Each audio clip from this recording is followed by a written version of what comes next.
Hayi kutsho bazalwane igama lenkosi. Bendibanza ninika ingoba nihlale phansi kuba ndisebenzisa ii-colleagues. Into nayo ke sekucacela ndiqashe.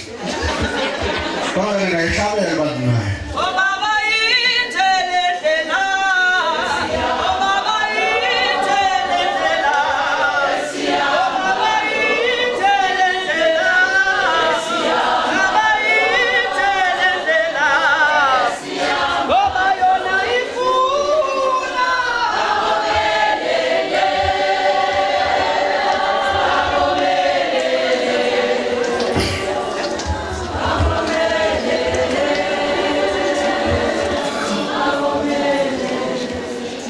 Abantu beqasha emsebenzini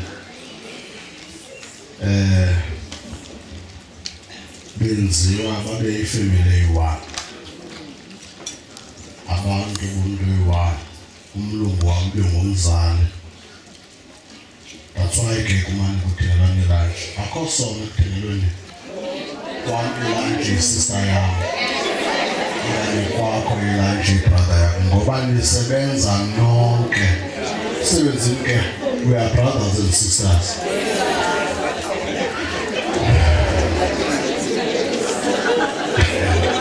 Sicela ukwenza tribute ke apha kuthewe abantakwabo. Besicela ke abantakwabo basondela. Abantakwabo ke ngusisi, ngubhuti, ngumzala, kodwa abazode bafike bathethe bonke apha. Sicela ke nize ke bantakwabo nizihlabele.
umuntu omdala ebomini bami.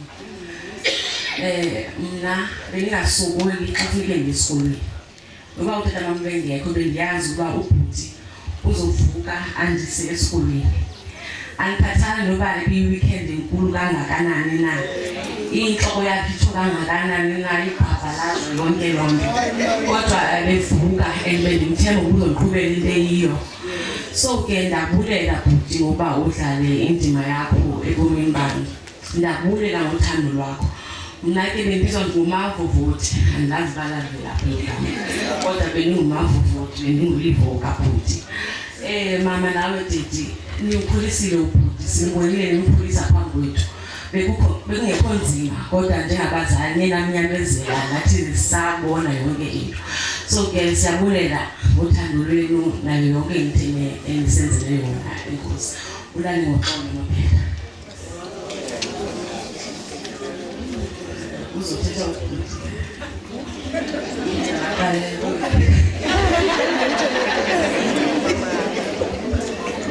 Mulweni nokubandlela ulisa otata becawe ulisa abamelwane community at large wonke umuntu okhoyo apha.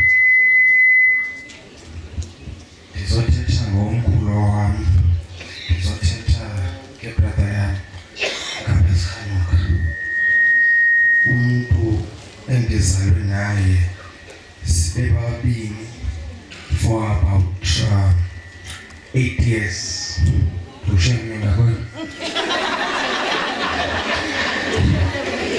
about 8 years oko ndihlala nabazali bami ndimuntondo kwazovela oodade bethu aba. Ndikhule nomkhulu wam engumntu onenkani, umuntu othanda ukuba uzawuthi xa udibana naye ave kuthiwa ndibethiwe okanye ngezebhayisikile athi misa ubethwe ngubani. Ndiqonda lo mntu lona ngabohlula kwayena. Benesihlanga lesibhoxo xa ikhaba apha esinyathekeni apha ehleleni omkhulu wam. Sithe ngokukhula ngomntakwethu saze sabela leminyaka emingaka sane-differences esinazo ezipersonal ezethu zomntakwethu. Umkhulu wam usweleke singathethi for about 2 months. Ndizawuthi andiva kuthiwa uswelekile ndiqonda umkhulu wam uswelekile besingakuthethisanga for about 2 months.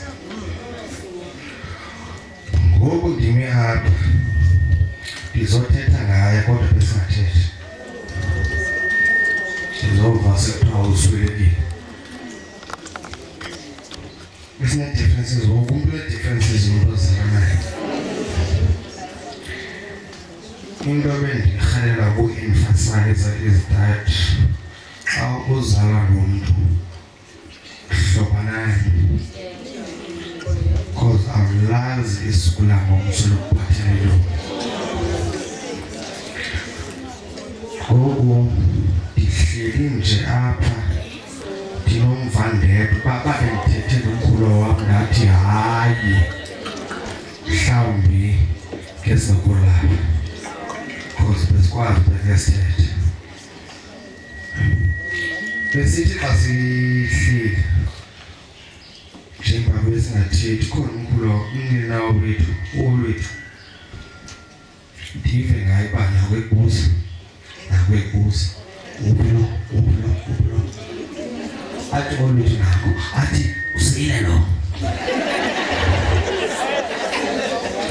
Xa sendimoshile bexela ke ngobhuti bethu, khona ubhuti wethu ngu-Ernest.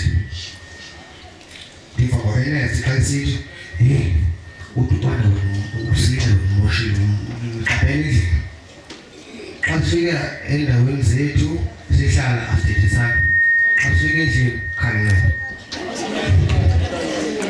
phakama umama asincane. Ngela xesha bekhona nomntu ebehlala naye usisi bencumana naye sinqabela nguye. Ngoku ndimile ndingakhange ndithethe nomkhulu wam for about 2 months. Ndithi ngoku xa ndithi ndizothetha apha ndizothetha kodwa besingathethisani. Ndicela ukucacisa le nto. Abantu abazalwa bonke ndicela babe nemvano ngoba asilazi ingomso lisiphathelele. Mna ndizawuhlala ndinesixhiba ndinengxeba kuba bendingathethi nomkhulu wam for 2 months wade wabhubha. Nobetha mke njengoba kubekutshiwo zii-colleagues zakho wathi unenkosi yabaThembu, ndiyeke ndibe inkosi yamaThembu nam. Le ndawo ubunyathela kuyo ndizawunyathela, obuphazama kuzo ndizawulungisa. Kumama notata ndiyabulela uba niqinile, nam andinqinanga nje ndime apha, kodwa ndize ngoba ndizothetha kumkhulu wam, ndizothetha ngomntana wenu. Mkhulu wam, Kwandiwe, ukhona umntu abantu bambiza Kwanda, ukhona umntu bembiza Kwandiwe, ndiyamazi. Athi Kwandiwe, ndicela ubulele Kwandiwe phandle. Mqiya, ndicela ubulela Hlanga, ndicela ubulela Sophitsho, ndicela ubulela Yemeka, ndicela ubulela Mqiya, Sophitsho, Madiba, Ngolomsila, Zondo, azinjalo. Ngoku undishiye noodadewethu endingabazi nabo uba ndizobenza ntoni, kodwa ndiqinisekile uba baqinile kwabona, baqinile. Anoxolo Mqiya, anoxolo Sophitsho. Ngoku andinothemba kuwo noodade bam, nina ninethemba kum. Enkosi.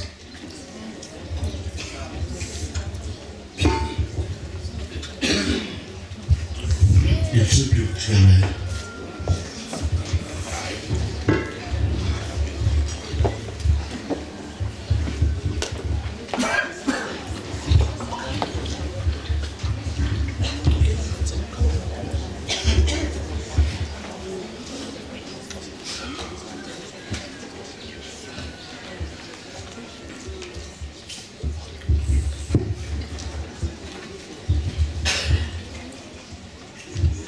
Masibulela kakhulu kwe-tribute. Sicela ke ukugqitha sibize nemibutho. Imibutho ke idla ngoziphakamisa. Sicela imibutho ekhoyo isondele. Imibutho ke siyacela uba njengoba isondele bangafuni uthetha bonke abantu emibuthweni, kuthetha bemnye umntu embuthweni. Sicela ke nisondele imibutho ngengoma yenu. Xa ningenayo ukhona umbutho omkhulu owenkonzo.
Mandiqale ngokuthi Moringo tata. Ndibulise ikhaya lakwamqiya oNobetha oDlamini. Ndibulise inkonzo ngokubanzi. Ndibulise abahlali bale ndawo abantu abaphangela nomfowethu abaphangela noBhutendi. Ndithi kuni peace in our land. Peace in our lifetime. Peace in our lifetime. Peace in our land. Ngumbutho ke esigcine kuwo abazali bethu bonke apha enkonzweni. Ngona umbutho omkhulu esinawo apha phakathi enkonzweni ukugcina abantu benengqondo ezilungileyo zokwazi ukumkhonza uThixo. Kodwa ke bathi abantu bethetha umuntu ongumama nguye loyicontainer yokwazi ukucontainer izinto. Thina singabantu abazinhloko zokwenza izinto kuba sivula ngekhanda. Mandinike umama njengecontainer umqala lo wonugeqeze.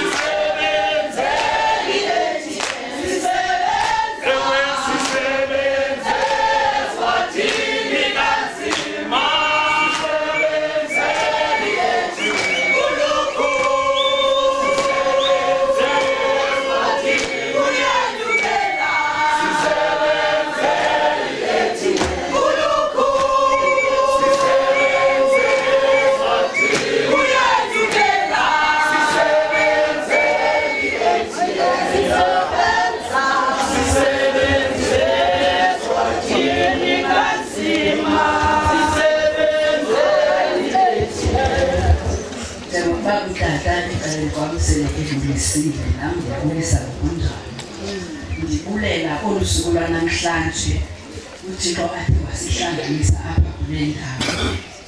Uba simvela kuhle utata apha uthe ngumbutho woqobo.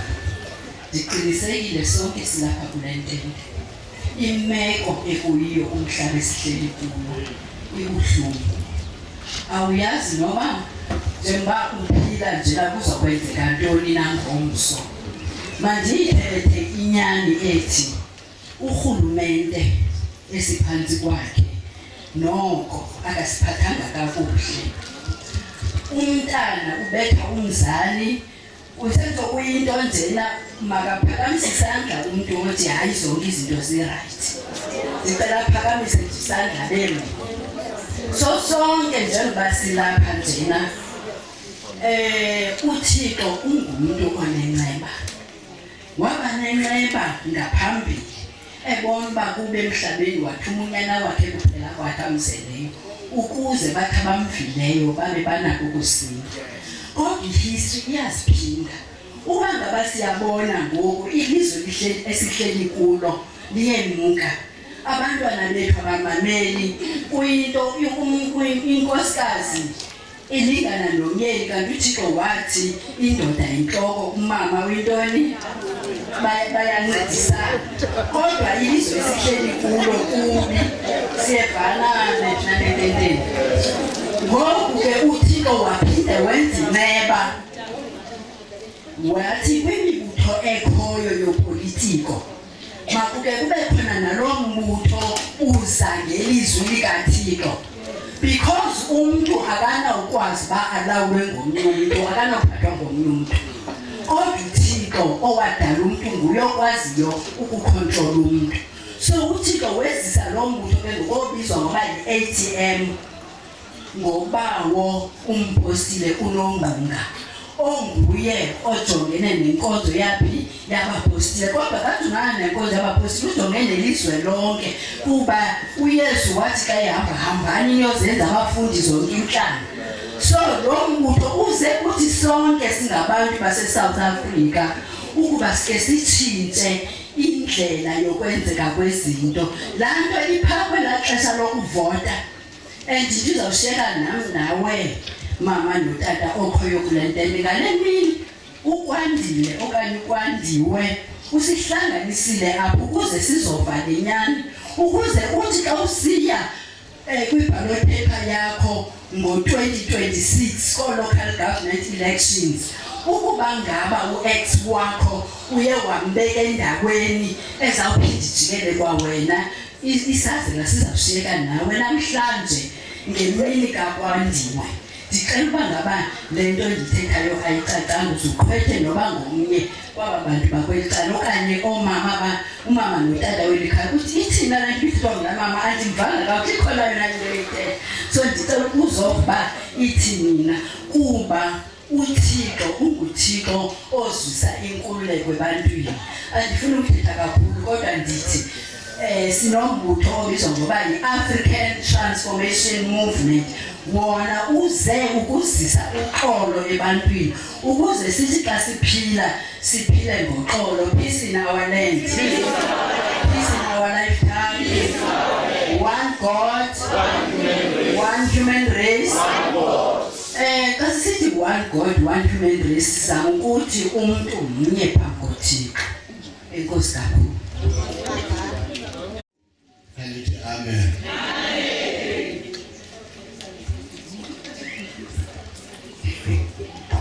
Besicela ke ukuphakamisa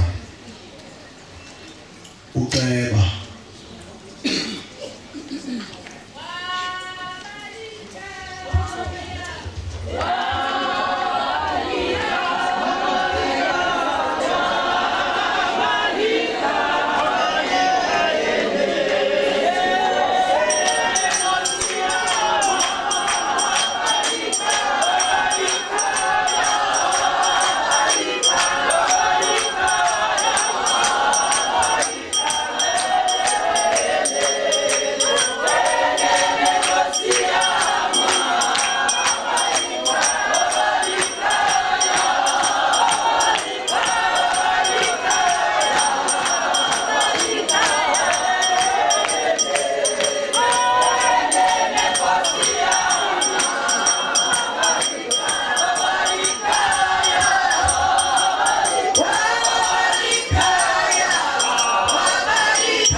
Kodwa mna ndithi mandigqithe ngenxa yekhaya lapha kwaNobetha.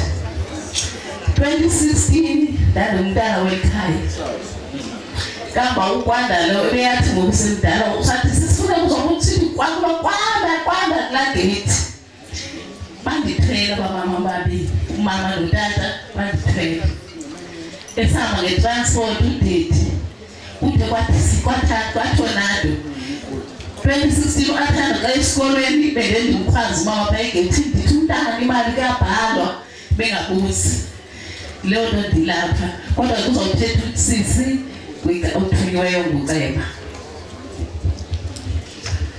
Umnile mfayane ungile ushekele phakathi kwethu ilizwi esiliqhelile.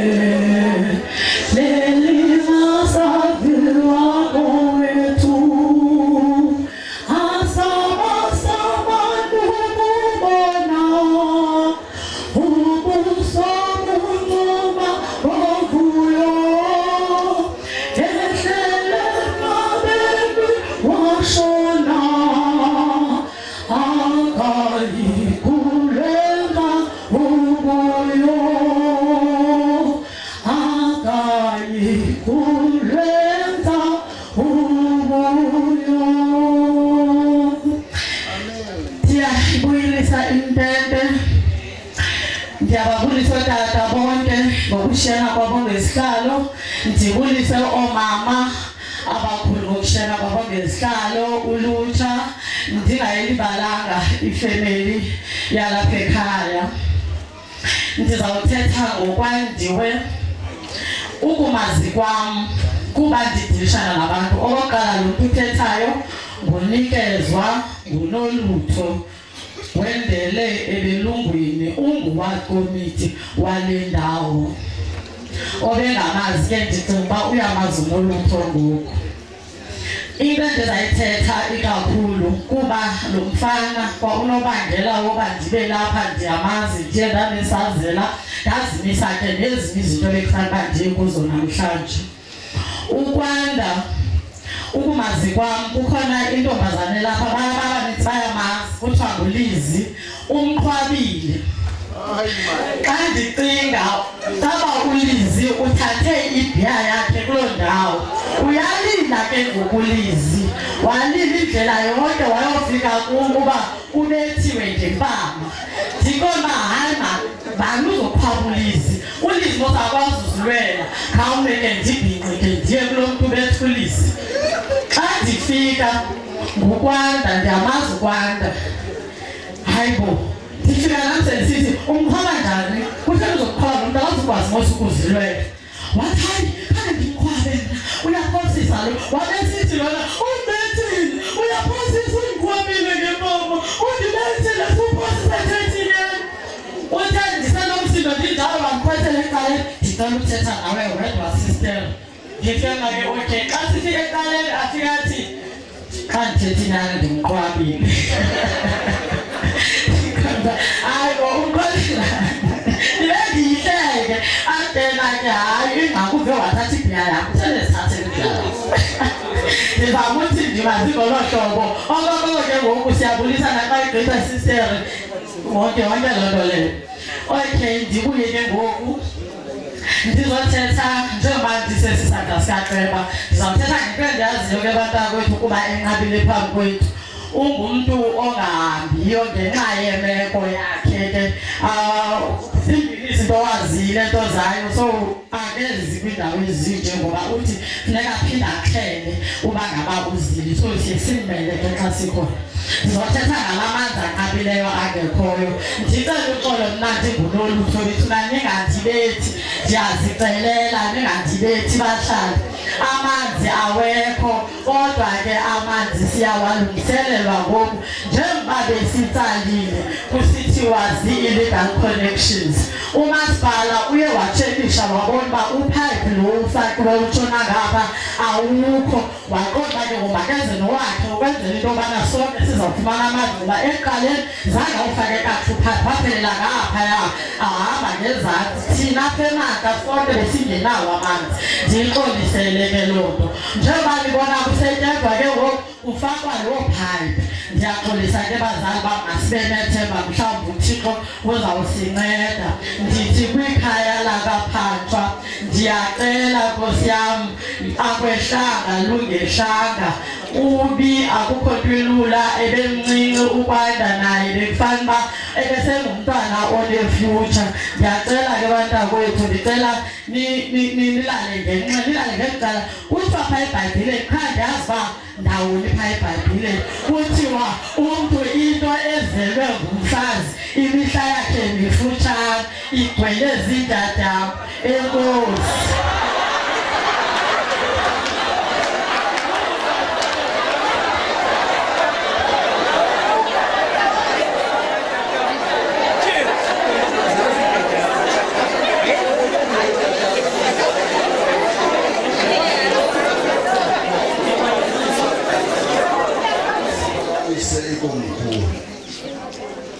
Bomama nikhona kalethi nje idlanza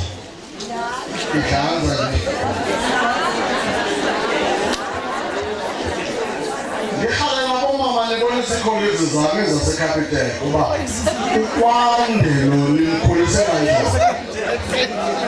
Nithi ndikhenkwe kayi-one utana phambi kwami phakathi ikomkhulu ndiyaxolisa mkhulu phambi kwami phakathi ikomkhulu. Nithi ndikhenkwe kayi-one niphinde nikhawuleze ndithi yabona xa abaninzi loo nto ndiyadlula.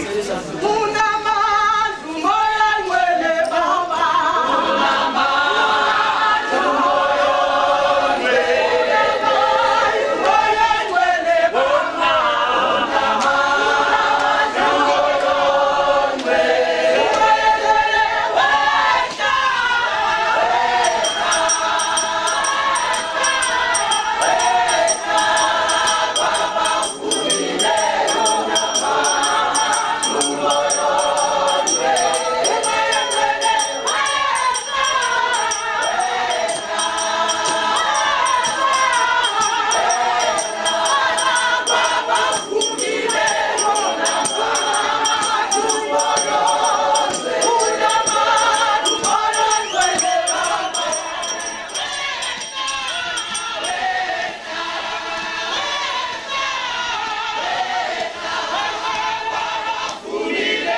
Sizwe.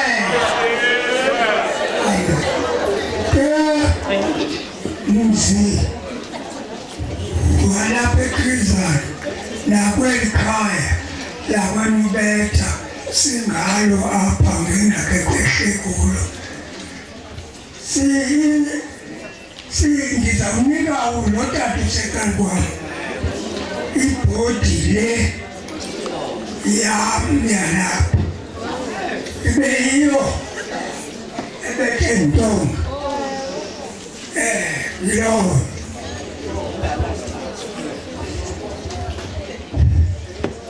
Molweni bantakwethu, siyawucela uxolo lentolo bantakwethu, yasiphilanga abona singaphilanga nje intona kwisezama unyamezela. Sicela uxolo bantakwethu, njengoba silapha nje singalumfana sidile le ntombi emayani yokuxelelwa phansi, kodwa kwanyanzeleka into yokuba manje same ezolo ngesikhathi sazifika sathi ukufika olekuba nje uzawulewa ngomfana kwangoko naye ngokutheni kwathatheba ikhona indawo monakalo kuloo nto leyo. Sathi naye ke nangaba ikhona indawo monakalo konako sawuncambaza sawucela kuThixo akwazi sizoqhubekana lo mfana bantakwethu owesikhonapho njengoba sisazi ukuba sinengakuya abantwana. Lo mntana enkundleni zange simbona nje sihambela phaa, zange sihlale naye sixoxe naye. Yathi bantakwethu ikomkhulu lilahlekele kuba kaloku lihleli nje kwabantwana bethu bakhoyo sizama ukufundisa kuba kaloku asinawuthi uthi komkhulu liphelile abantu bekhona. Zininzi into ezingapheliyo emhlabeni.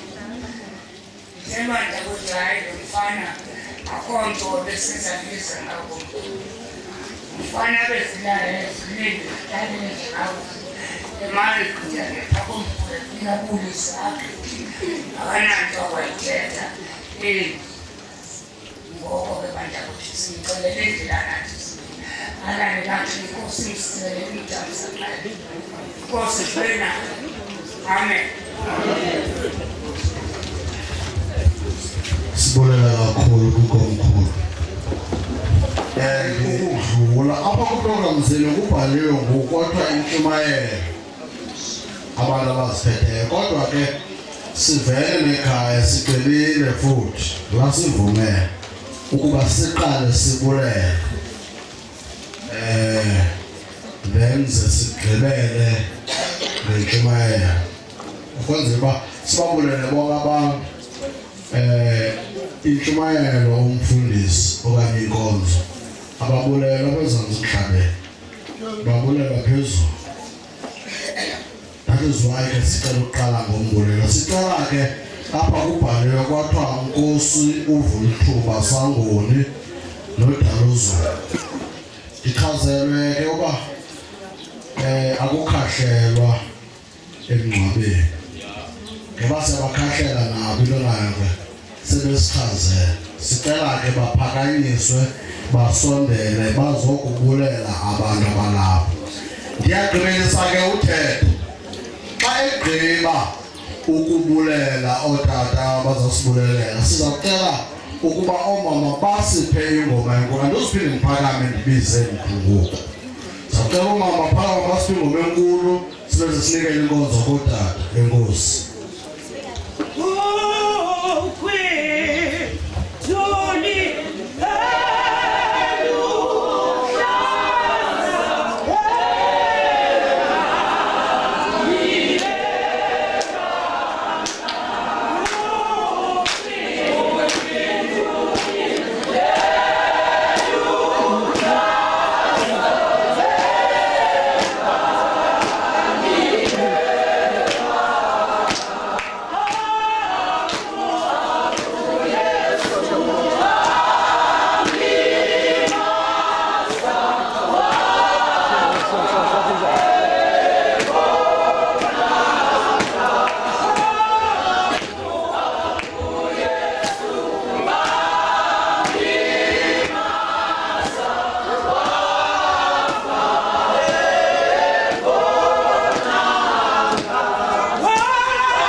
Ndivumele ndithi kulo mkhosi kaThixo ndibonayo ulapha phambi kwami ndiyabhotisa. Ndibhotise kananjalo kwizidwangube nendwalutho ezithe nqwadalala apha namhlanje. Apha encaleni kwam nguNkosi uVulithuba njengoba sekuthiwe kule ngalo yasenxele. Ukuze kule ngalo yasekunene ibe nguNkosi uBonwabile. Ngumzukulwana lo kaNkosi uMthawelanga. Njengoba lo uNkosi uMthawelanga Sangoni uSangoni Phantswana ibe ngumzukulwana kaNkosi uZibuzele lo ulapha ecaleni kwam. uNkosi uZibuzele Phantswa ukhona kumshado ecaleni kwethu. Mna ndingumzukulwana kaNkosi uMdlayihlobo Sangoni Phantswa. Thina nezikwethu ndigqiba uzibhala apha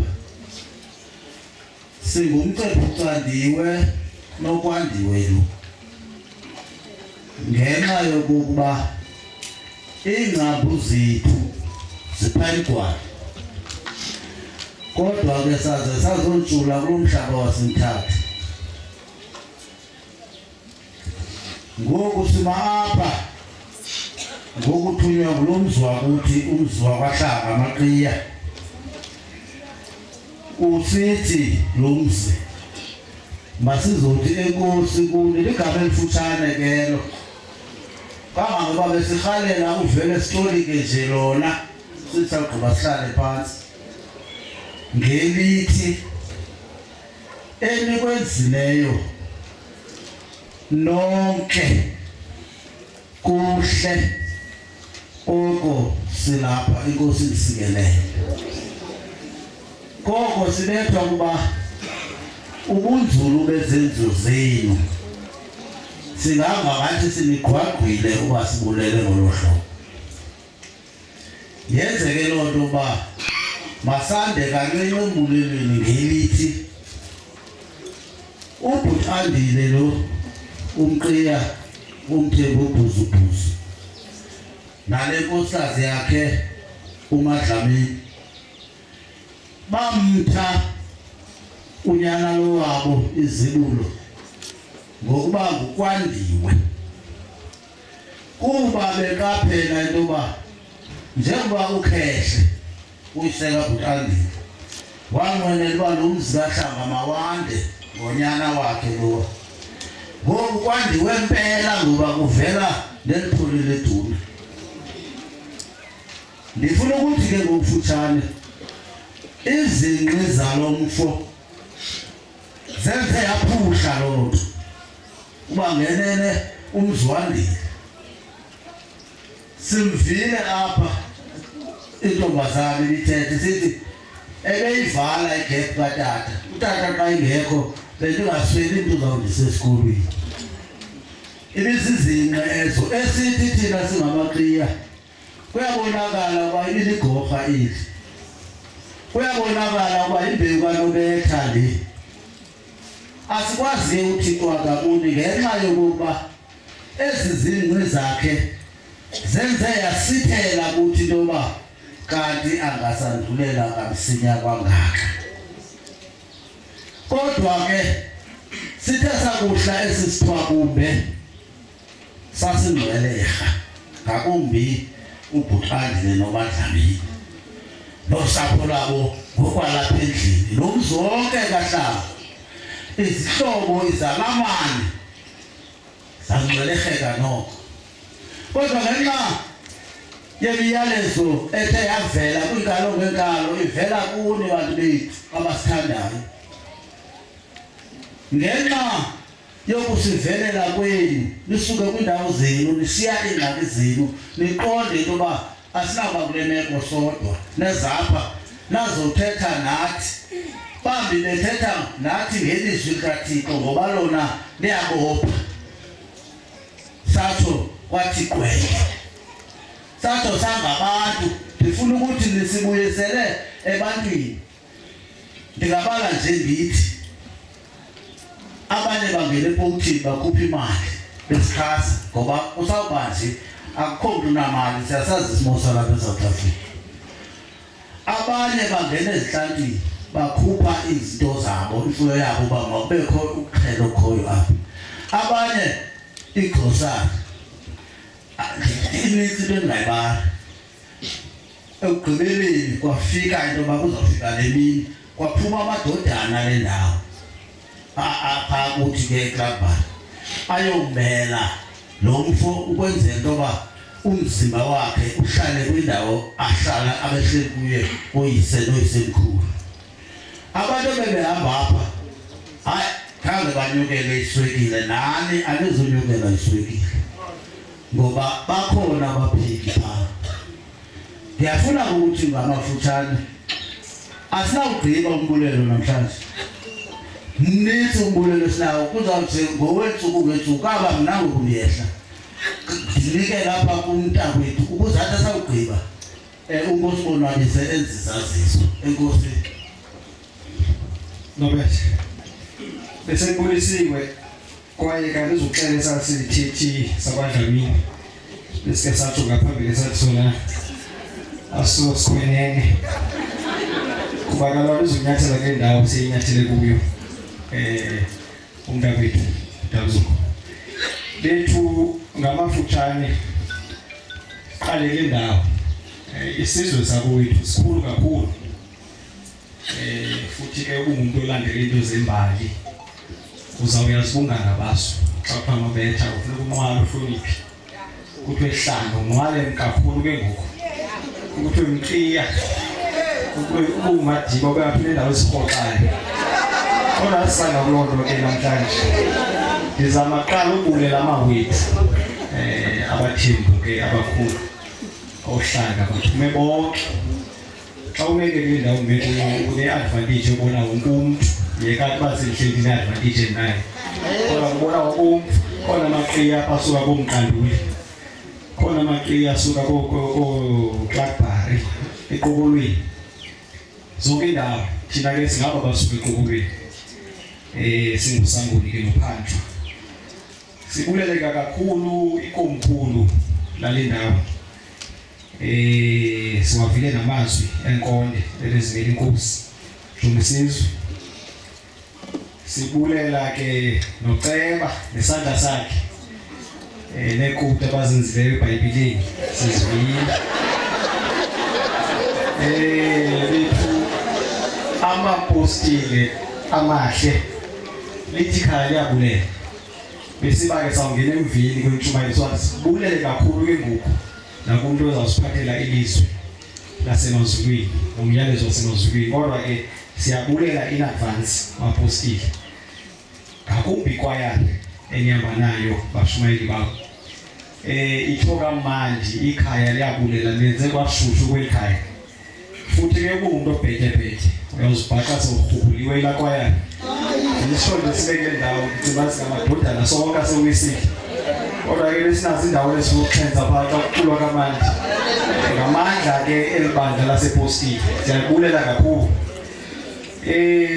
abakhozi asiyonto ngaphandle kwenu abakhozi lithu ekhaya abakhozi ke bonke abakwaDlamini nabanye abakhozi abakhoyo abancane nabo zonke into zabo abanye babo bebehlala apho ukusukela kwesithonga sawayo somfana kithi uhlaka ikhaya ke liyabulela i-service providers bethu into zethu sihleli izibhande ezifrijini asachalelanga sathetha kwi-microphone sane camera person yonke umuntu oyi-service provider uyabulelwa siyabulela silikhaya kakhulu ngempinizi leyo nekhaya ke labangcwadi u-Afgop siyambulela kakhulu usigcinela umntakwethu uzibeke siyamfihla namhlanje okugqibela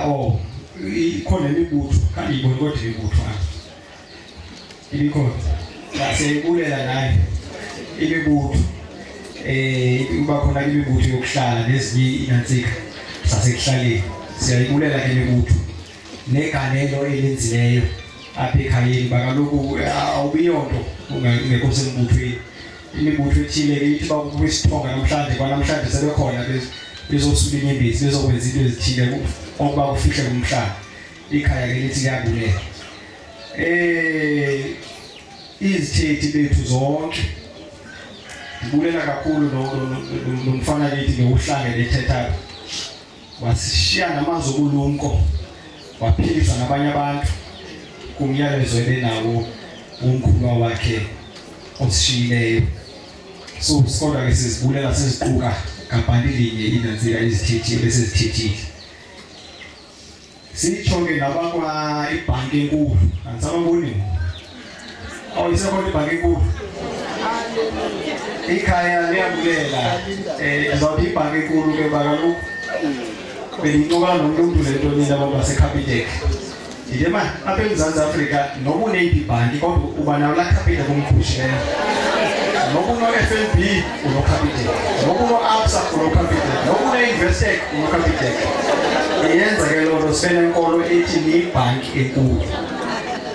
Ne-message ke eshiywe ngu-branch manager siyivile kwaye ke asinika ithemba loba umntakwethu ke sawuzokwenyuka nge-corporate letter kwelakwa Capitec. Kuyabonakala uba emsebenzini ibingumntu ohleli nabantu kwaye unwabile. Sithi nxeke nakuni kuba kaloku ilahleko yethu siyifemeli ilahleko nakuni banina beliphila naye nangaphezu kwethu. Nakwezinye ii-colleagues engaba zikhona apha phakathi kwethu ebezihamba ke nohlanga ubhuti Andile noMandlamini nakuzo sithi enkosi kakhulu. Ikhaya liyabulela. Enkosi.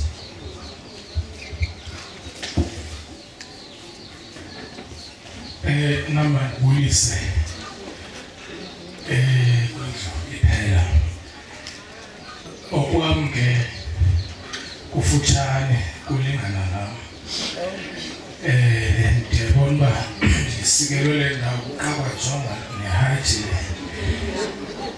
Ndizawuthi nje ngamjwi okokwami ukwazisa nje into yoba umthembu wakuthi umnina wami ukwandile siye sahamba ngentseni sayombeka ekhaya eMgwali eNgcobo eKlabhari.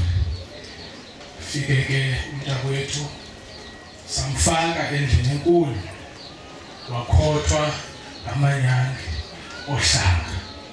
Saphuma ke endlini enkulu sawumfaka ke kwindlu yakhe yokugqibela umthembu obhuzubuzu uKwarasi. Iqhula lamakhula indoda ehambela phezulu kodwa naye ibimfutshane kodwa ibinyathelela phezulu.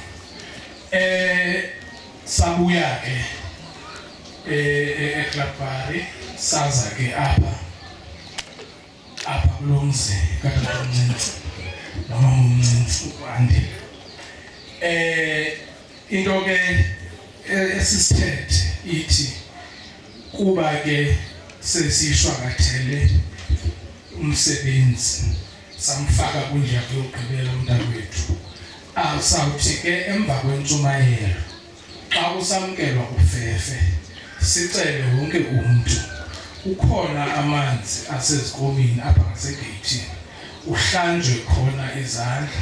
Sizawuthi ka sigqohlamba khona izandla siphinde ke ngoku sibuyele apha ententeni sisithethe ke eso endisichazayo. Then ke ootata amapostoli amakhulu balungiselelwe indawo nomama amapostolo bayilungiselelwe indawo abazawuthi bafumane khona into eyaphansi kwempumlo. Ngaloo mazwi ke ndisatshaya. Ingoma siphalo sidade. Uzothi nqa uzomangala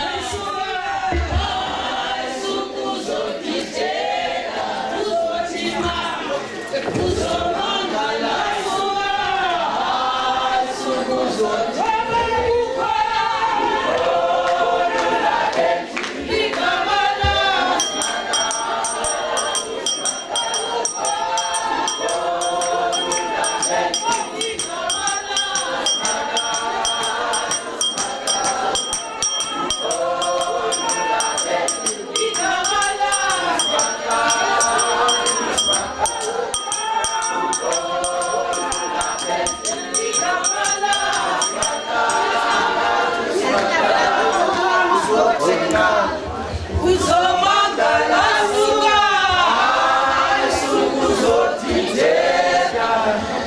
sizawusikela ukufunda nokushunyayela kwesilayo konke kwena phakathi. Amen.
Matthew sahluko sesithandathu ivesi yethoba mawethu osemazulwini malingcwaliswe igama lakho makufike kukumkani bakho makwenze uthanda kwakho nasemhlabeni njengokuba kusenziwa emazulwini.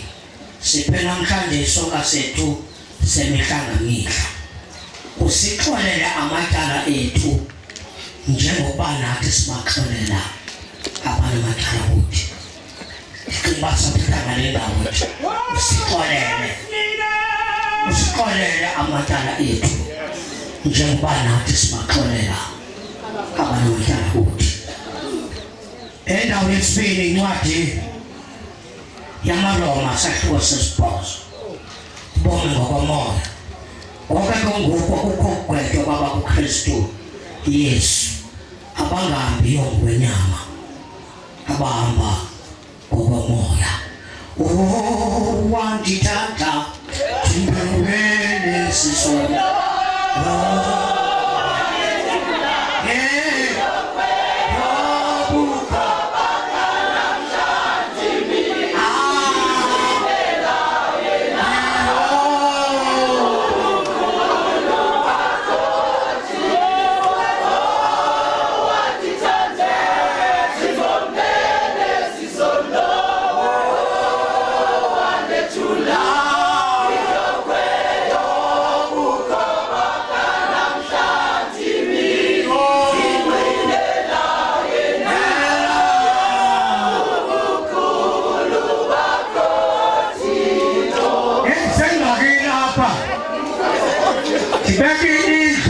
Meslan. I'll beg you to call me Meslan. Just Papa, just get it out. Come on, people. And what would you say? That's the full of one day. Come on, dear. Now you pull it. Now you pull it.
iSouth Coast.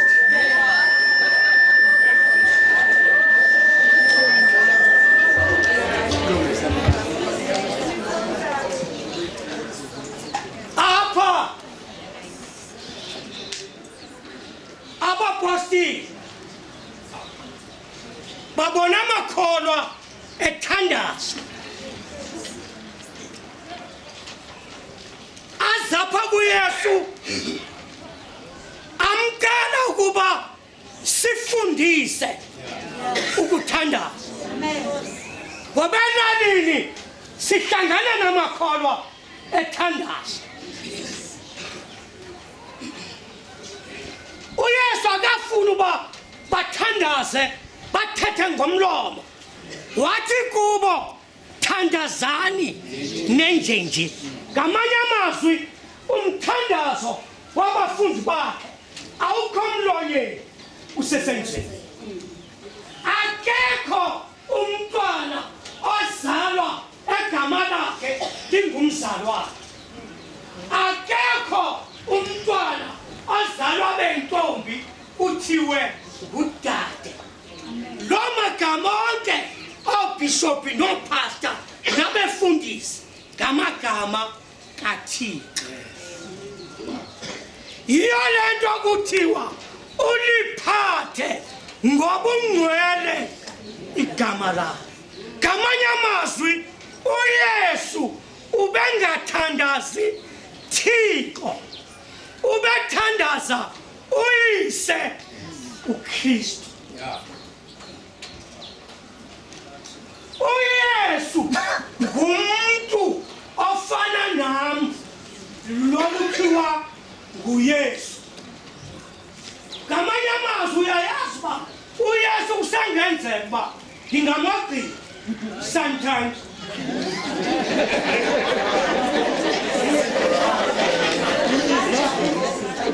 Umuntu onamandla apha kuYesu esimele sikhangele yena ngunyana kaThixo, ngoba uYesu ungunyana kaMaria. Yes. Noyise ekuthiwa nguJoseph. Vele ayanzima ke ngole ngoba uYesu ngokwazi kwethu ungunyana kaThixo. Ngokuyintshalo endiza nayo ndize nenye noma ndihlanda igwama, ndize nenye.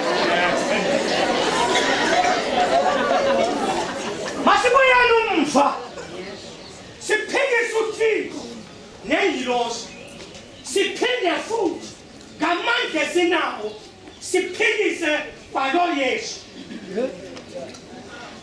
Encwadini yaBhayibheli uMateyu 16 ivesi 13 bathi ngubani mna nyana womuntu. Lithi bayiBhayibheli abapostile bazichaza zonke into abazivele elalini nento abangathi bayazazi. Wabuya wathi kubo, nina nithi ngubani? Yabanye indoda eyamaziyo yathi ngithi mina unguKristu, umnyana kaThixo ophilileyo. Akanoyisasa kangaka leyoba unguThixo, unguThixo, ungunyana waThixo theni ophilileyo. Kuyabonakala uba bakhona oThixo nabangaphilanga.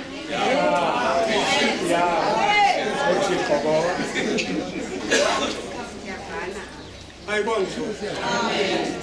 Eyesibili ndawo ingilosi ithunywa nguThixo kwaMaria ithi kuye, vuya wena ubabaliwe, uzawuthabatha esizalweni sakho uzale umntwana. Umntwana uphuma emntwini. Ayithanga uzawuzala uThixo, ithe uzawuzala umntwana. Umntwana uphuma emntwini. Igama lakhe iyaba nguYesu kuba uyakubasindisa abantu bakhe. Akazi usindisa kwamuntu, uzawusindisa uzawusindisa abantu bakhe ezonweni zakhe. Yamadoda kaNimeni ke ngoku akhizayo nakwaphi ezindaweni uYesu beke wafika.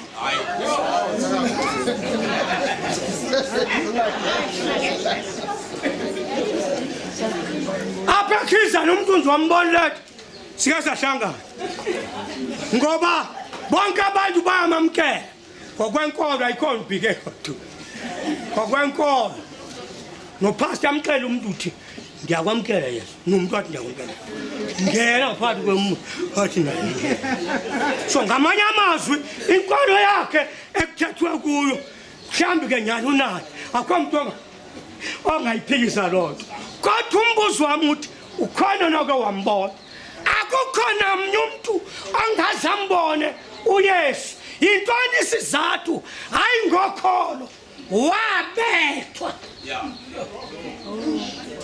hayi not ngokholo uYesu tata wabethwa namba ndabethwa bekiza ndingathumela uDununu uba makazondimele entweni yonke uYesu ayazalwa ngexesha lokuzalwa kwakhe wafaniswa nabantwana bonke wabhabhatiswa ngamanzi esenzelo uphathelele wathatha indoda engunyana kaZakariya egama layo linguJohane ukuze abhaptizelwe aqolelwe izono ngoba into ezelwe ngumfazi imihla yayo ngefutshane isele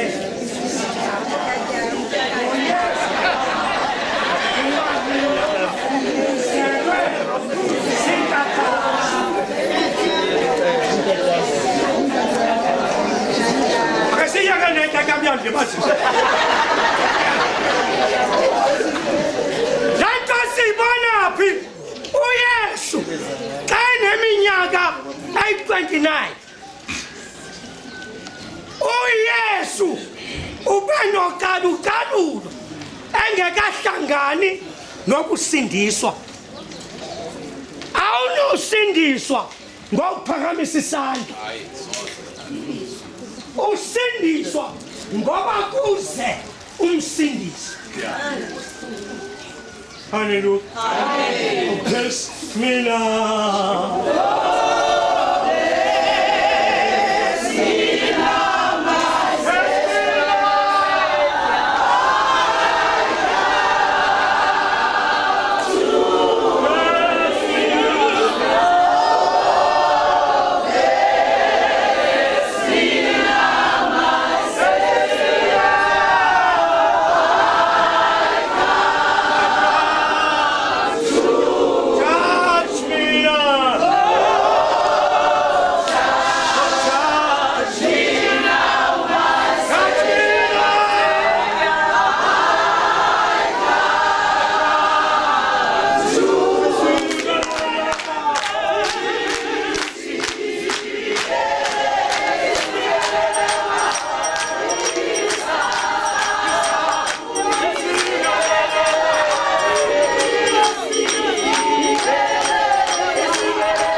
Yabona xa ujonge mna isisityebe esingawuthi umlilo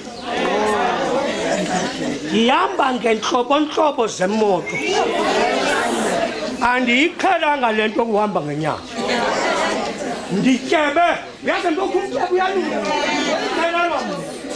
umungandibona ndikwamangqonge ngothuka uphumekeke ithini lwakhe walapha ngoba abantu abakwamangqonge abantu abahluphekayo abantu abangakhoni mina ngingawuthini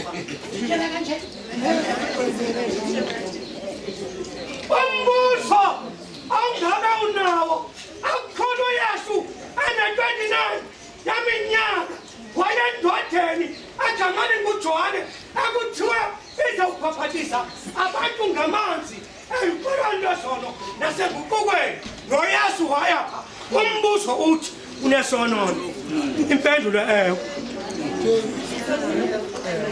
hayi sono sinangapheli apa koma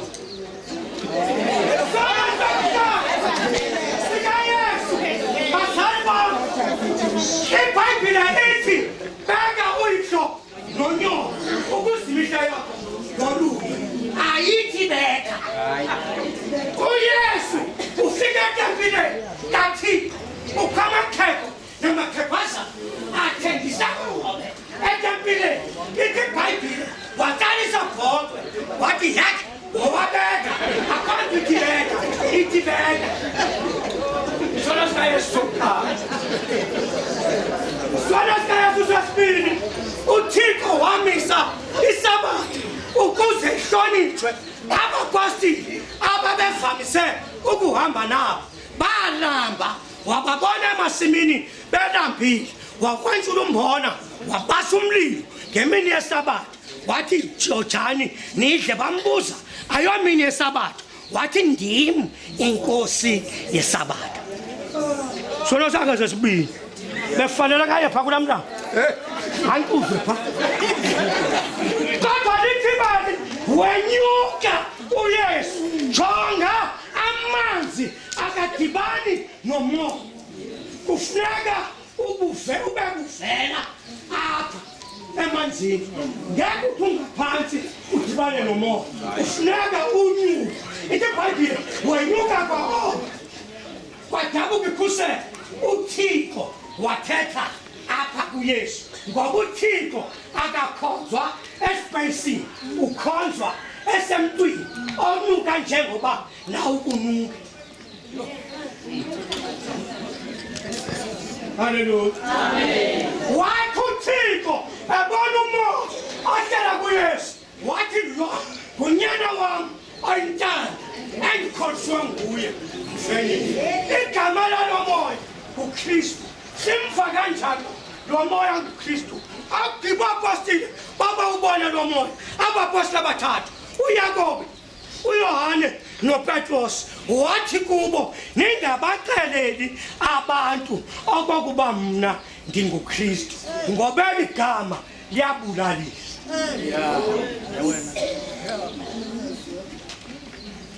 Kristu ngomzoka ngenze kwantu yandifa Sakalunga phakumo ngoba umuntu ukhayithaka thakaka ufuna ukubulala ulala wasikhathi bangoku uyaqala wahla lo moya athi iBhayibhile uthakuhla wahla ulandela Galili uYesu wafumana amadoda ali12 angonyana bakaZebhedi beloba inhlanzi bengabangisi ngumsebenzi wabo lo abathi badle ngezinhlanzi athi uyezwayo uzana umncane ngasekunene uyayazi lo ayibabetha akwanto ihlanzi njengenhlanzi inhlanzi xa ubibona isithunzi yabona uba uyayiloba uyayibona lento oyiphozayo idlula nje ngazi kungabamzanga kwanhlanzi kanti idwe aloba namadoda ali12 engenagama ingonyana bakaZebhedi bayi-12 because i-12 madoda yinto abalulekile xa uhlula imini funeka uthi and up to 12 yohluka imini unyaka xa ufuna ukohlula uhlula ngo-12 amalungu omuntu asemzimbeni ayi-12 yiyo le nto sikhoza le-12 singena kujini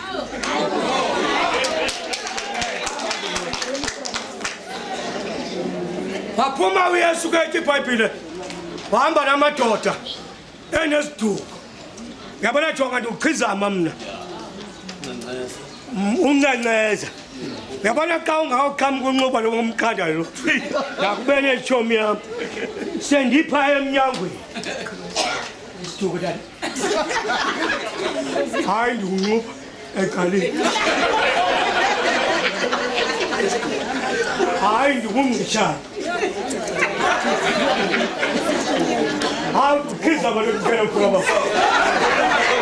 wabanaka kuyesu makahambe namadoda ayaphezu kwentaba yaminqumo wafika apho wawajika elishumi wathi kuwo nina ningabapostile igama elithi umpostile lithatha umthunywa ngokukodwa kwabasungulwe inkosi wathi hambani ngababili nixelele abantu ubukumkani bamazulu usondele.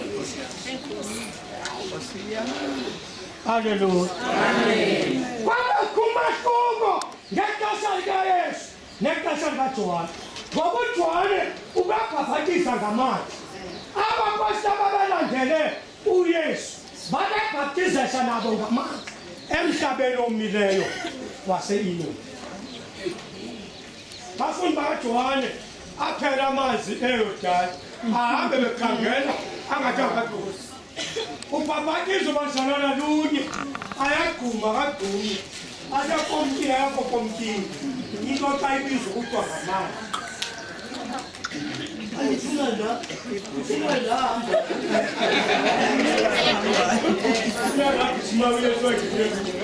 Ngoba kagijimi amanzi ngoba ngabhaptize sesesifeni yiva ndikuxelela indaba esilumko endizityhilela namhlanje ngumoya.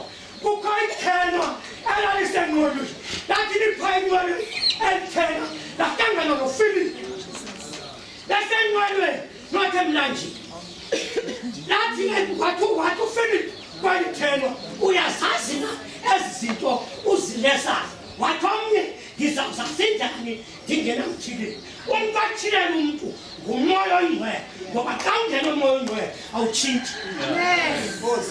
Amanzi akatshintshi mntu amanzi kuyatshintsha ngumoya. Yethi ke bale eBhayibhile behla enqwelweni noba kuba yayiduma bayimisa behla ethelwa libhadlile lathi Yesu lathi yeFilipi engawona nje hayi ndiyasola uba kwakusenqwelweni hayi kwipothole amala ndinixolele imfihlelo ndizohlala phantsi. Andiwazi amanzi abhaptize sham kwakugcwele emandifeni ndibhaptizele simiswe nangasetoilet andiwathanda kodwa hayi ngamanzi ugcwele iwolotok abanye mabophuma bahlelene etoilet yabona umntu qha ophethe amanzi ubuwakhephi andim-understandi kodwa yindenzi okuba ndingumkhonzi ngenxa yaloo manzi. Hallelujah. Ahamba uYesu namadoda wawajikela wathi ninikwe mna igunya emazulwini nasehlabathini hambani niyozenza abafundi zonke inhlaba. Ayinzima loo nto ufika khona izimvu ezinkulu athi mntanami ufika kakubi sendiphawuliwe ndifuna eziphawuliweyo ngoba asilazi oluphawu uphawulo ngalo noba inkonjane sangenza kuphawulwe ngamanzi uphawulwa ngomoya. Uzawuhamba uye ezulwini umfamze ngoba umntu oye ezulwini akekho umntu ozawuya ezulwini engaveli ezulwini. Bonke abaya ezulwini ngabavela ezulwini. Ngabanjani abo abanomoya wayingcwele abantu basekawuxolo lesingcwabeni sikakwandile wayingcwele fumana ngawubekela izandla zabapostile yo andifresh ndisendifreshela ujanywane ndibabeka izandla bathi nqabantu bekandidibele kudala andifresh ndibabeka izandla. Hallelujah. Lento siyibona phi? Siyibona uFilipi abhalana abapostoli abaseSamaria ethi abantu balamkele izwi likaThixo babhaphathizwa ngamanzi babhaptize nje kodwa egameni lantoni umuntu xa ebhaptizwa sibanje izinto mantathu 1 xa ubhaptizwa ngamanzi ufuna kube khona amanzi chili kube khona lo muntu oza kubhaptizesha 3 kube khona umuntu oza kubhaptizesha ingaphezulu xa ubhaptiza umuntu egameni likaYesu ufuna kube khona expert eyazi igama likaYesu 1 chili kube khona lo muntu oza kubhaptiza igama likaYesu umuntu obhaptizwa igama likaYesu ubuthetha ntoni uthi oh Jesus oh Jesus kodwa uYesu abe yena engekho iligama lakhe yiyo loo nto ethi iBhayibhile kuMateyu 7:21 bayawusa bethe egameni lakho senza imisebenzi yamandla saphilisa abantu asuka uYesu lonoKristu sukani andizange lento ndiyixelele yazi ifana ngoku ungasuthatha iveni yakho i-twin cab njengoba une-twin cab ta ulayisha amasela uwasefayijela uthi ndiqaphela amasela yazi ngaphandle awuzakubakhona umbuzo idibana iveni lesa kulela usebenzini kodwa ke ngoku nidibana kwawena ulelinye ngena Olwen bethu. Lokugcibela ke. Umuntu ehamba ngokwenyama uyasonda. Umuntu ehamba ngokwenyama unentili. Jonga namhlanje xa uphuma kwesifika thanda intshaba zakho. Yes. Kodwa ndiyabuza ukubeni idibana phi nentshaba?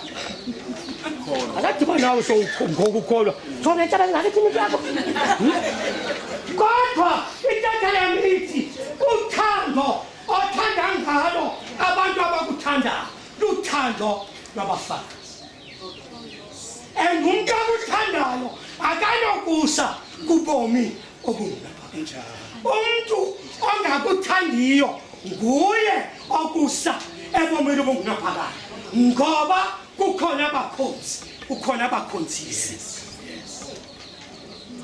umkhonzi wakho ucela 100 kuthi umkhonzisi wakho ucela 100 eyantoni benifike nini ku 100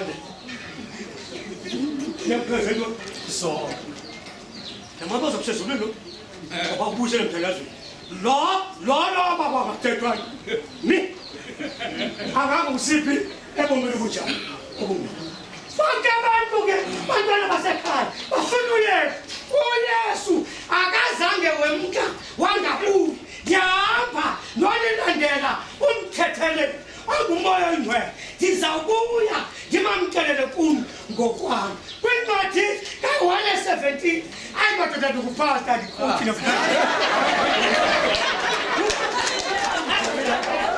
haya ndikuthi ndixakile namhlanje esinwabeni sikakwazi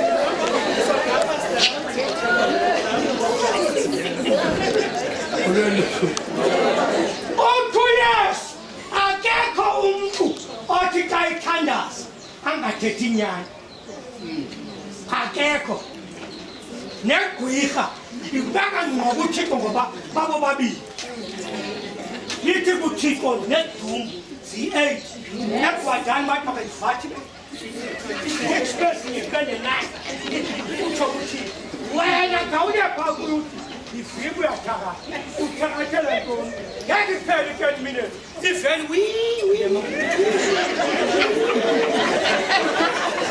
uthena akumthathe uthi ndiyathaka kodwa phambi komso bukaThixo yiyo loo nto ndinengqondo ethi uYesu Kristu unyanisile uthi kuThixo mthandaza uthando obawundinike lona ndilinika abapostile nam ndikubo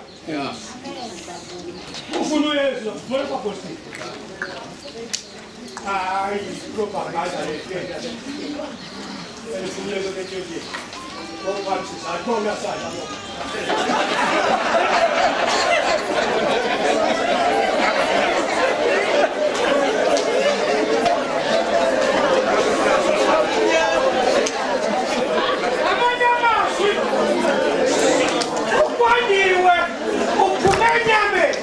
uyasazba uya ngigeza lo awubuzwa uya ubantu uphume yami and uthixo makangene kunobetha nakumkakhe ngoba noba bengaphila lo mntwana bengene ngawukonwaba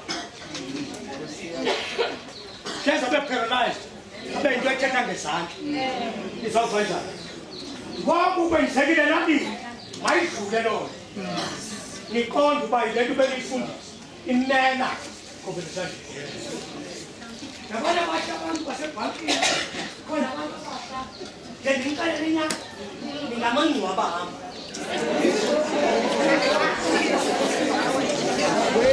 sawunemali kukabili kodwa ulingcwaba uzayishiya kuthi leyo interesting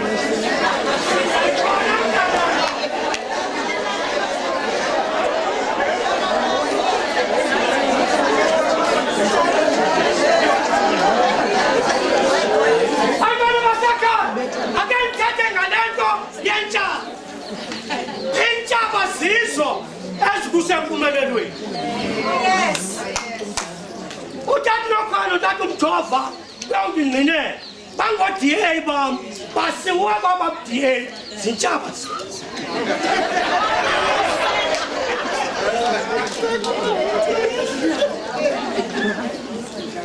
yabona intshaba apho zinemist khona zinixaka khona ziyazithanda kodwa intshaba ndikuqhonqa ndikuqhonqe ukulungisela indlela ube phezulu sibe phi yobitha intshaba zivele zinyazeleke ngoba bezingabulakane ikhizi yakukhuzula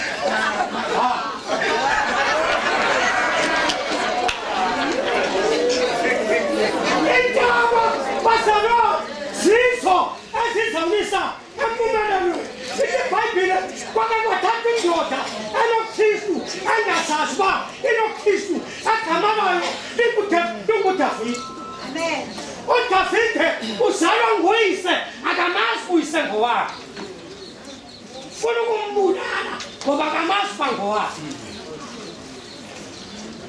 yazi kaze ugule kwakakade ubulala lo mntwana kwebreadwin ngoba akhe amagwirha bethe ngakuwa kaloku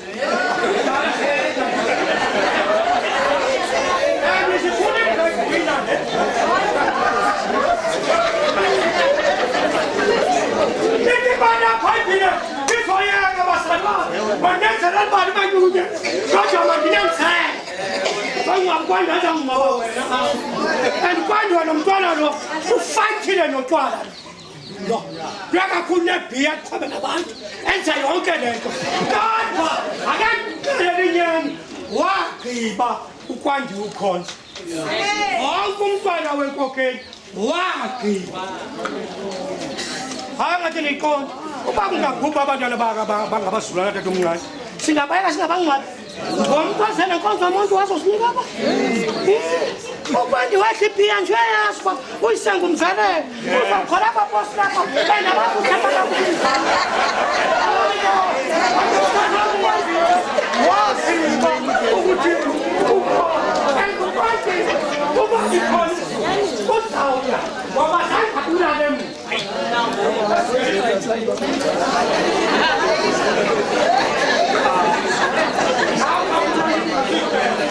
njengoba ndiyixelele ndizawukhwela ngenxa yezinto zabantu ngoba ezenza ndiyazithandaza sikhona isono esisono engasisithi ekufeni khona isono esisa umntu ekufeni isono esingaxolelekiyo sasakwanyelisisa umoya wekhathini baba nifike ngethoniseze nje ukwandile namhlanje samthatha mntana msemsezulwini esisela ibhiye njalo semseke abantu balini ngoba umasibabulala umuntu wamkhusheka esantini amthatha uthixo amsezulwini ukwandile ubulela umuntu wamkhusheka endlela ibhiyi ngaseyicele nje beyayifuna inkatha yami ithi-ke nazi-ke ngoku uyesu ebanjwa ezawenziwa abe phezulu intshaba zibephi hayi mani bendihambe imali kadavide oyiseka Davide uJese unonyana bangu-12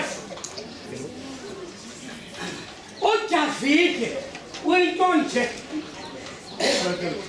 uzala abantwana ungamali babuwakho uvele uthi umntana wakho into nje ubungamchani mamela ngendlela ebani yokwasa izwa yena kuphela unonyana obezele umakoti waza unyana umakoti afuneka anxibe imbala zokusebenza ezilele ingonyana ngokukhetha ukulele ngabulando apho ahlala ukutshiswa ilanga uyazi ukhethekazi lo wakwakhe semdala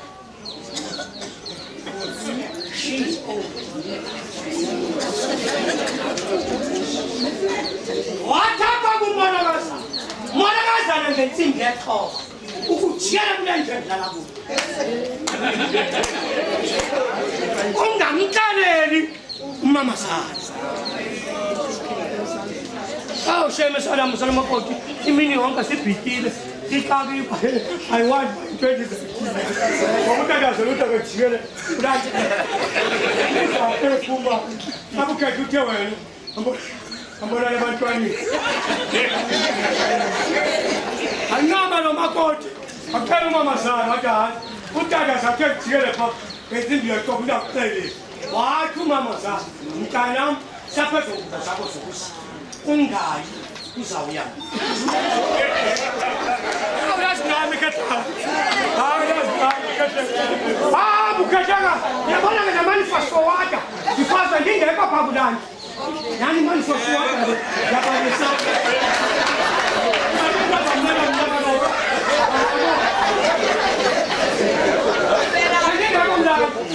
angena nakheteka sipenya usasipota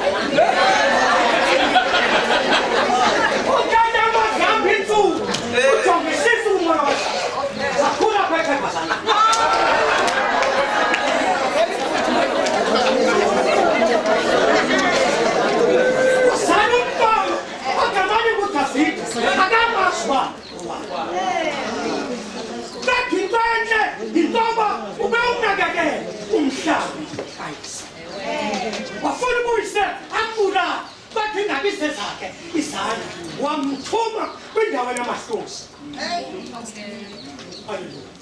wangena uDavide ithi iBhayibhile wabamba ihlosi ngesandla angasazathi umlomo walihlazula wabuya weza kubantwana babo noyise nonina esithi uYehova umalusi wami lo ngafanele kubumhoyi akamhoyanga sebhenele uYehova abuzo wathiwa ubuyile wathi wangibuyile uYehova umalusi wami baphinda bamthatha bamsa kwindawo enengonyama wenza kwathi same wonke umuntu ongafunwayo indlela anamandla yona ukuthi uYehova uThixo abantu bam ndiyakubanika amandla ndibasikelele ndithi ke ibali afuneka makuthandise ukumkhala apha endlini kaJesu angena uSamuel ethatha iphondo lokuthambisa abafana banceba kakuhle bangaxelelwa ukuthi wena into yakamboluzi kuhle la bakaxelelwa ukuthi asanike zabantu bangena uSamuel ezothambisa umuntu ofanele bathandiswe imantu athandiswa ngokufaneleyo sithandiswa kuba kubona inhliziyo sengafaneleke wenzele yonke into undilimaze undenze yonke into heyi wethu ndithandiswe kunjalo uyaniba ngoku imali mathonga xa engene efuna ukuthambisa iphondo ne-oli ziyini wabuza baphelele na unyaka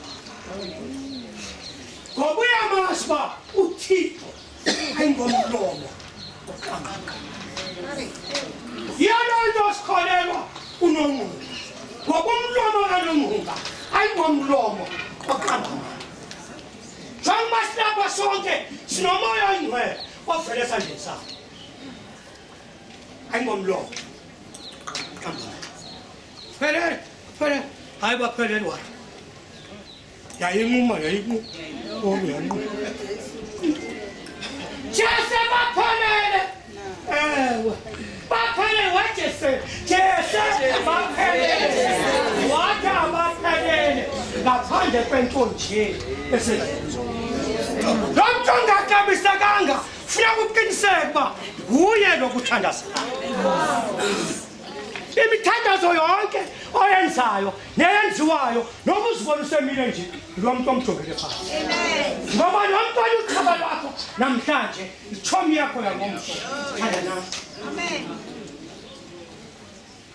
athiwa-ke makuthinisayo kweziyahlala zonke ndiya futhi afika sose ndiyakho ndishihlaba katata amcela batanfodi uyabizwa kanento yomprofeti ithi baya ebhayibhile wawubeka ngaphambili umhlaba wakayisondela yanyibilike wathanjiswa bayindoda yoqolo xa kukhona imali itakujaka uqolo lukhona ekhaya kwamntu ayirhafisa njengodavide othi abantu ufuna i-100 akunike i-10 uthi ufuna i-2000 akunike u-10% akunike i-200 funeka ukhuphe le nto kuthiwa yitheni ikhuphe amncinci athi wam lo bengenawundiyeka ndibile undithanda ukodlula nalo mfazi udavide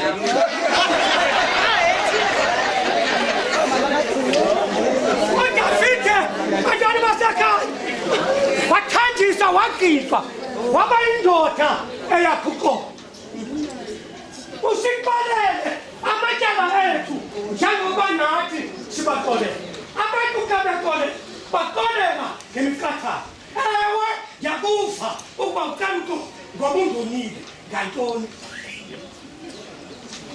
oyothetha ngalo luqolo lwanje ngoba le nto kuthiwa luqolo yiyeka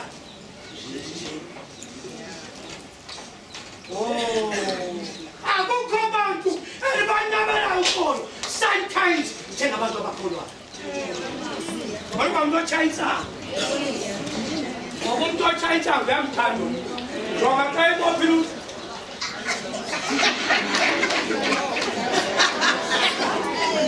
amnike nalonke le before atshaya akasiyenze bawusikota sobabili ungabiza ubasikota uthi makaphalele isanitize uthi before utshaya uqala ukuyidinga isanitize nabana makholwa ngokuyayizinyani siba ndiyayithetha bandiyiyeke le imibutho evotelwayo mibili the whole South Africa ingabi inkohlakalo noxolo yo ndiyabathanda abantu bakuthi bayalibala yasibhancela le-ANC akukho bantu esenzelayo hayi ezanto yotsotsa ufele bezile food parcel zakwabusi viva food parcel viva atata bauti parafin parafin magongo utayafotabo ata kwathi uyakholwa awunokwazi ukuyivotela inkohlakalo ngoba abantu ayehova ihlabathi nenzaliseko yayo akuvumelekile okokuba mna ndingathatha iseneni yakulona wethu loo ndaphanda thukanisa amfrisoze shama nkosikazi sondibe kudliwana kanti sisibangapho kwangena kwenye indoda afuna sibathathu ndincede ngezabuthi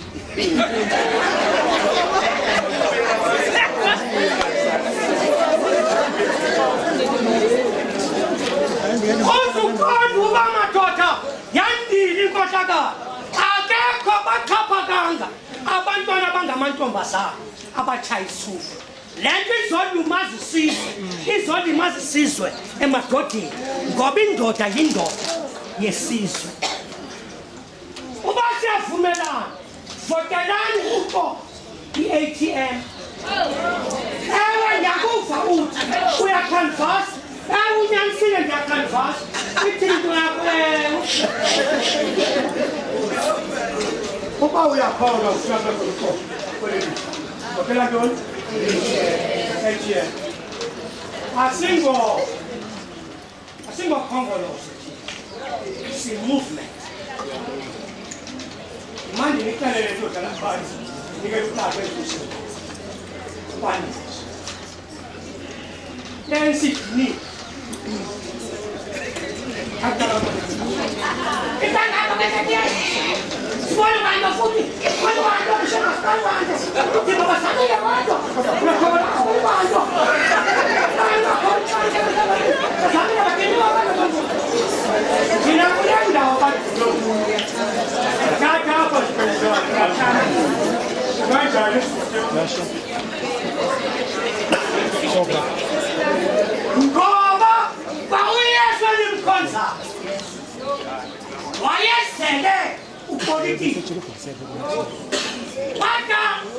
Luka 4, verse 18.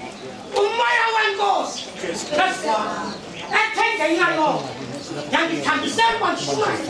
Indaba ezilungile. Ikhulume. Abaqhubele. Bekokwe intoni umene.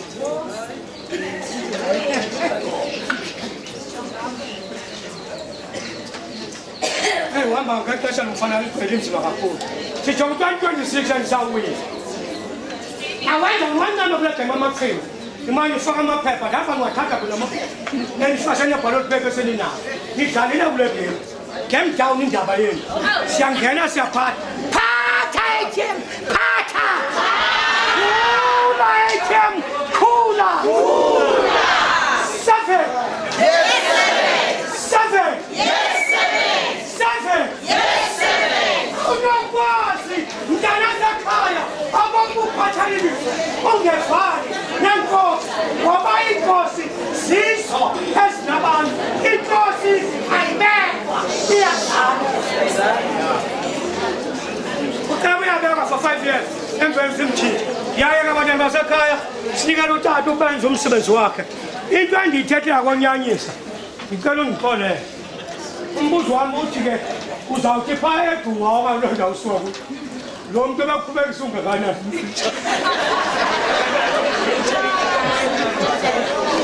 Hawu uzawuhleka elalivia. Uzawuthi nangayo uthi wena ebengaka.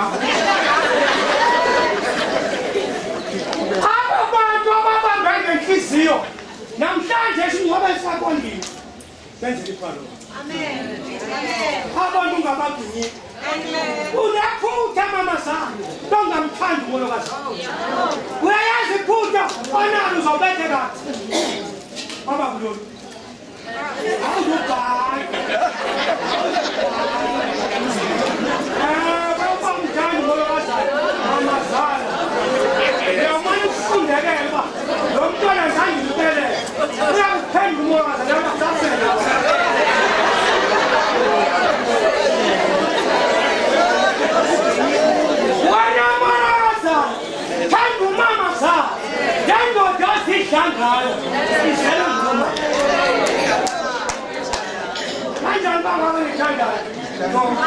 Wena mkhuluwa thanda umnina wakho ngoba ngexesha usenzile leli lisawuthi idlangana umnina wakho and awunengqondo umebhulu intwana akukhawule egula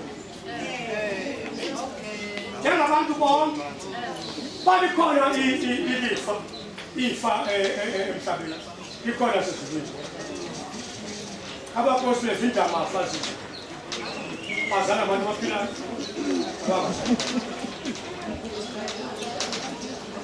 singeliswa kule nto yokuba sithi thina sesikhondeka kunongubasengqaleni ekhondweni bathi sikhondweni imani ningasiyeki simkhondeka imani okwesibili lingenapho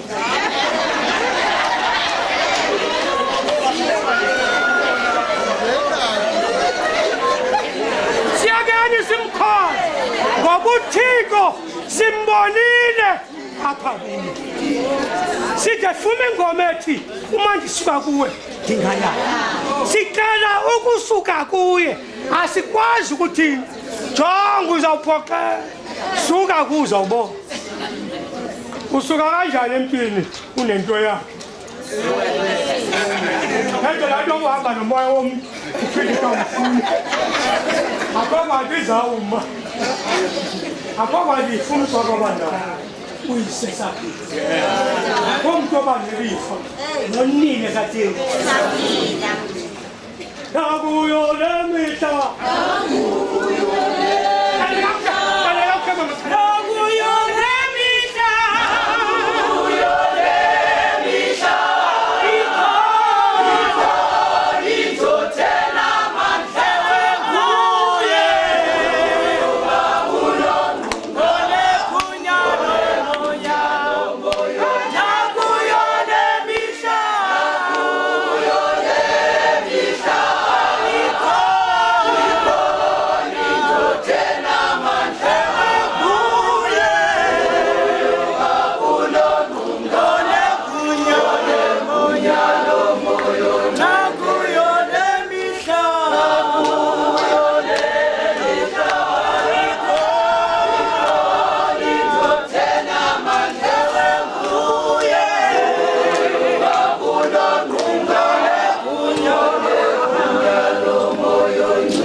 ngomphostile ebebesebenza naye le nkonzo yalo mntwana bamxole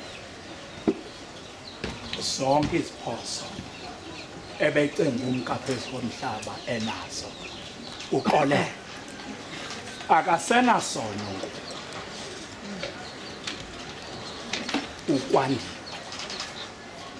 akanasono nobebe naso isono akanaso uxolelwe ukliniwe waklinisiswa kakuhle uklini sizamnika indawo apha zawungena khona uzawungena phakathi kuyo akaziya kwenye indawo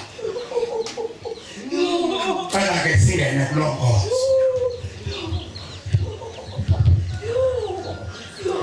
egameni likaThixo ubawo uThixo unyana noThixo umoya oyingcwele amen nikezela kulo mphefumulo ubomi obungunaphakade uvuyo noxolo ebubungini bakho nodumo ubuqaqawuli bakho mabukhanye kulo mphefumulo uvuse ngemini yovuko nodumo nikezela kubo ubomi obungunaphakade onkosi uvuyise phakathi kwabantwana labo bonke abangcwele elizukweni lwegama lakho lodumo ngenxa kaKristu Nkosi yethu amen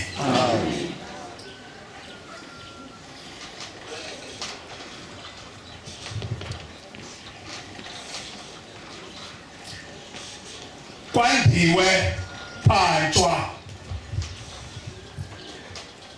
hamba ngoxolo kweli lizwe lentupheko nenkathazo kude nezilingo nentsizi egameni likaThixo ubawo umdali wakho unyana umsindisi wakho nomoya oyingcwele umthuthuzeli wakho ngena eluvuyweni lwenkosi nakulo ibandla elisikelelekileyo nabafelelizwi nabavumi bakhona yamkela esandleni somsindisi wakho isaba soloyiso phumla ngoxolo kude beselifukweni lodumo amen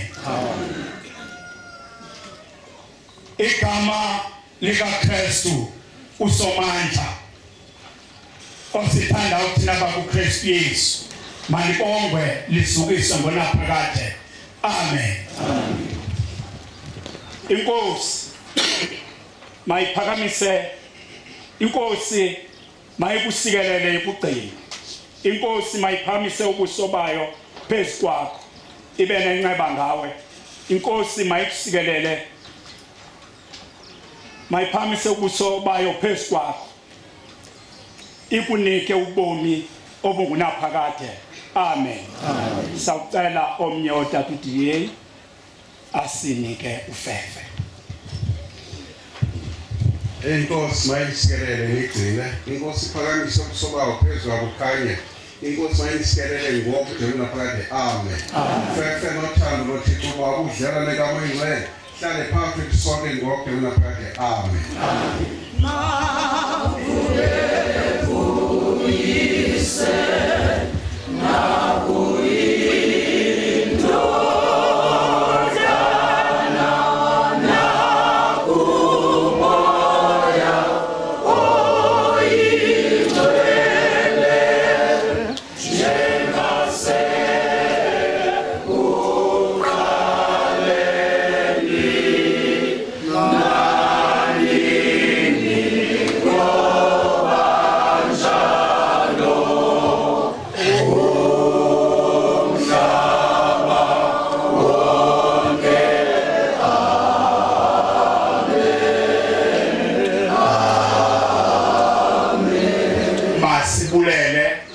Sibonge kakhulu umsebenzi ongaka esibasene ngawo.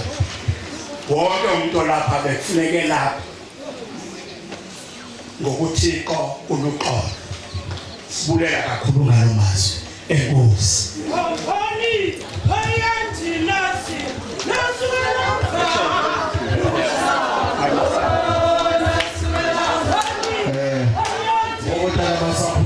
Siyacela ukucela ubutata bazohlala izandla phayana naye umuntu otata baya phaya kulanteni inhloko otata umbusile otata umvelele umvelele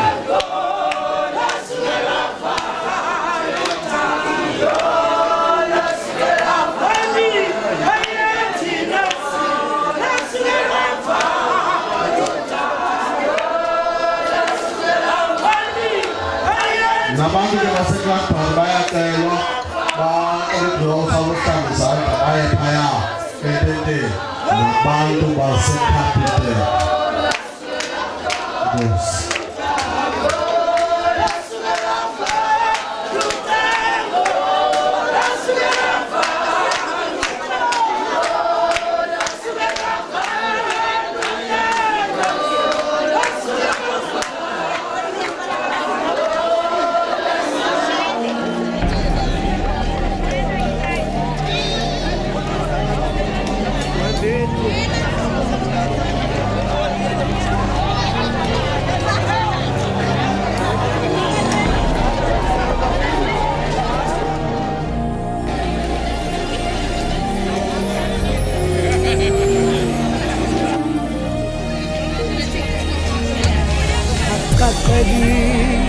Lama ketang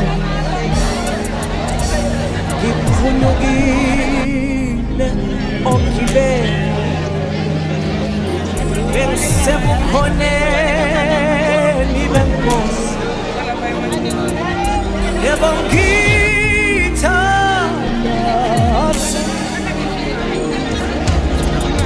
onezinto ekhululwa yedolweni onezinto eqaqekayo emthandazweni nami ngifike ngatshela uNkulunkulu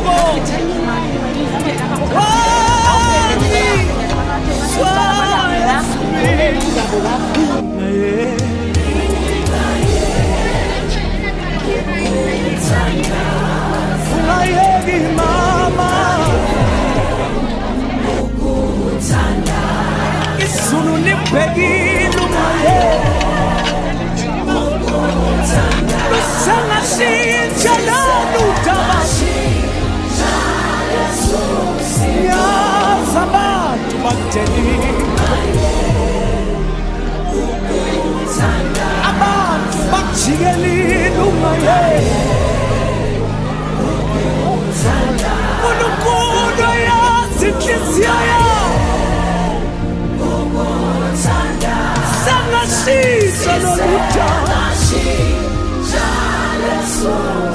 bantu bathembile bakulimazile ihlobo zide